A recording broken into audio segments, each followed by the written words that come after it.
Sa punto pong ito, puntahan natin ang ating kasamang si Kirby Cristobal na nasa Isabela ngayon. Kirby, magandang umaga. Ano na ang sitwasyon dyan?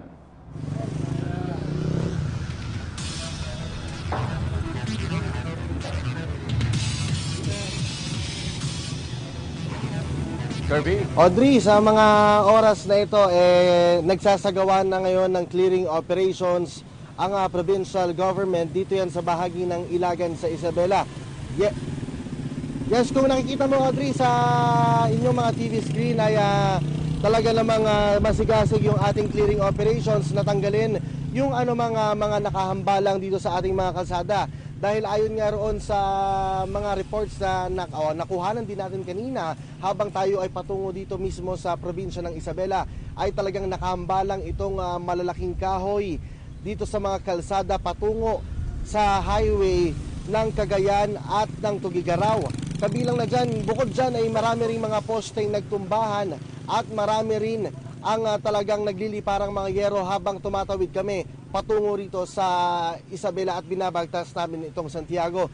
Ngayon lamang, Audrey, nakatanggap tayo ng report mula doon sa ating mga kababayan dito na meron daw isang pader malapit lamang kung saan tayo nagla-live dito sa may aking likuran, na hanggang sa mga oras daw na ito ay may naipit daw na tao. Kaya mamaya ito double check natin kung kamusta yung sitwasyon ng ating mga kababayan dyan sa bahagi niyan. Samantala, kanina nakausap naman natin si Governor D at nilinaw niya na dalawa na yung casualty sa mga oras na ito.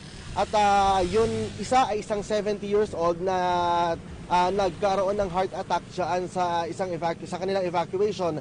At yung isa naman ay kasamaang palad, isang miyembro po ng CAPGU na habang naghihintay para sumunod sa isang rescue operations ay tinamaan naman ng debris ng isang punong kahoy sa kanyang leeg, dahilan para siya ay mamatay. Sa ngayon, Audrey, meron pang mga kalsada na hindi pa madaraanan sa mga oras na ito, at yun ang isinasagawa ngayon ng provincial government para mapasok yung mga maliliit na bayan na yung ibang mga kababayan natin na hindi na ilikas ay matulungan na humihingi ngayon ng rescue. Audrey?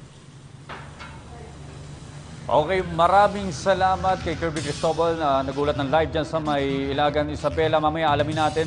Ulitin ko lamang po yung sinabi ni Kirby. Dalawa na po yung casualties dyan sa may Ilagan, Isabela. At gayon na rin po, inaalam pa nila, kinukumpirma pa kung totoo ngang merong nasawirin dahil nahulugan ng semento o ng dingding.